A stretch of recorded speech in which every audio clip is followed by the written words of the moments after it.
Welcome back, guys. Today we are going to discuss what I look for when Crazy D and I go to an auction to buy tractors.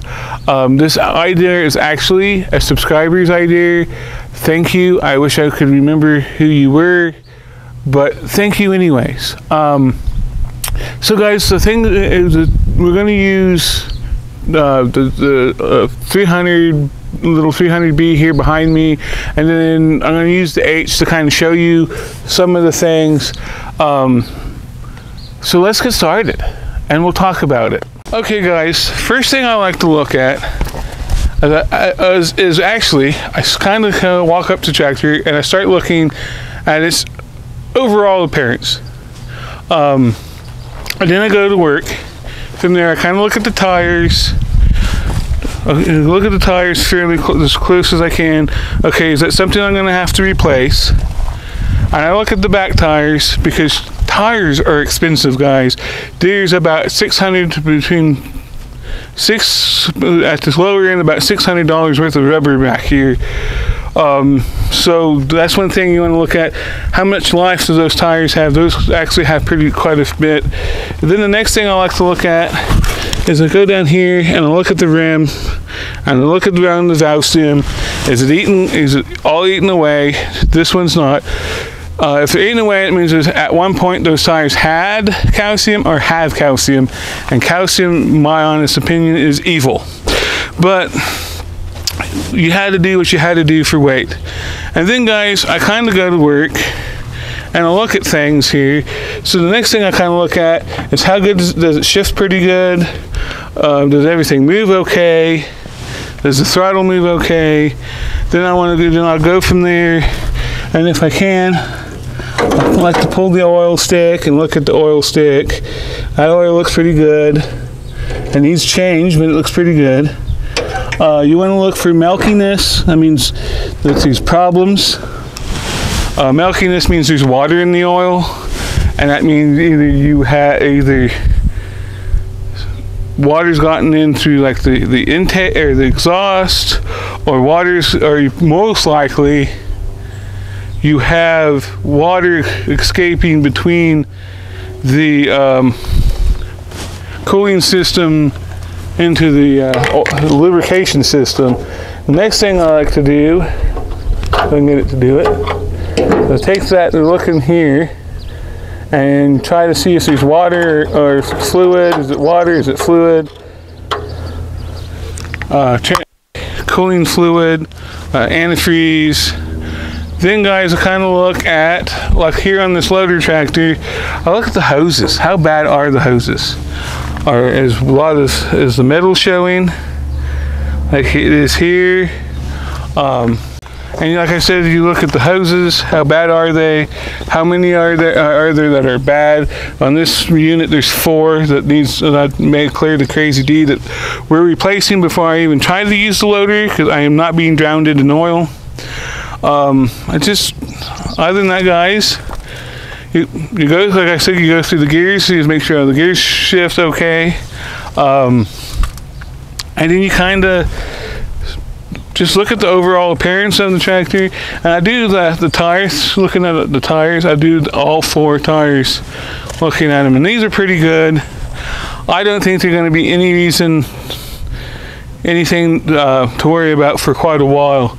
The only other thing, guys, and I can't do on this tractor because of the way the tin work is show you some other things, and we'll go over to the H, and we'll go look at the H, and we can go over that. So I'll meet you there. So guys, another thing you kind of want to look at, because that tractor doesn't really have much going for it. Where's that oil come from? I must have came out with it. Okay. But anyways, guys, so this one here, she has 3-point. And the first thing I like to look on a 3-point is if this little ball here in the end of the thing, if it moves. We've had tractors that it was very obvious they haven't used the 3-point in a while because that didn't move. The other thing is, guys, and I won't be able to probably do it with the camera in hand, but if like an old tractor like this, they don't happen to have no battery on it, if you can take your hand and grab the fan, even grab the fan, and I don't think you can see what I'm doing here either, but you grab the fan and you want to try to move it and see if it will turn the motor over. That's one of the last things I should want to share with you guys. Other than that, guys, I think we're about to that point where I tell you I think we're going to end the video about here. So I'm going to go back under the shade tree. And so, guys, the last thing I want to talk about before we tie a string around this video and call it done, I want to talk about diesel tractors real quick. For this kind of little story time here, there's a tractor Crazy D and I was kind of interested on an auction. The auction we got the little C and the little VAC over there on his channel. That tractor, it was 60 some odd degrees that day by the time they finally sold tractors, and you had to use ether, you had to feed it ether to get it to run. That means that engine's not healthy, guys. Kind of look for things like that. You notice when you're looking at a diesel tractor, kind of go, okay, why is that ether can sitting in that toolbox? That is a question you need to ask yourself. And then you kind of just, as you go through the auction and watch, why, you obviously will figure it out. Why that ether can's there, they probably, if it's there for cold start, that's okay.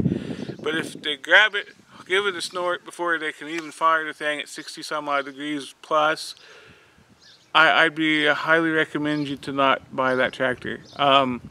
That's going to be a rebuild after you get it home. Other than that, guys, one last little kind of overview. Like I said, like I showed you, I like to check the oil, the coolant, what the quality of the hoses on the tractor look like, and on a loader tractor, and even if it will turn over. Other than that, guys, I think we're at that point where I tell you, if you feel like the video is worth giving a thumbs up, give it a thumbs up. Share it if you feel it's worth sharing. And if you've not subscribed, go ahead and hit the subscribe button. And while you're there, go ahead and hit that little bell, because that little bell tells you when the next video comes out. And like always, guys, thanks for coming and watching, and I'll see you next time. Bye.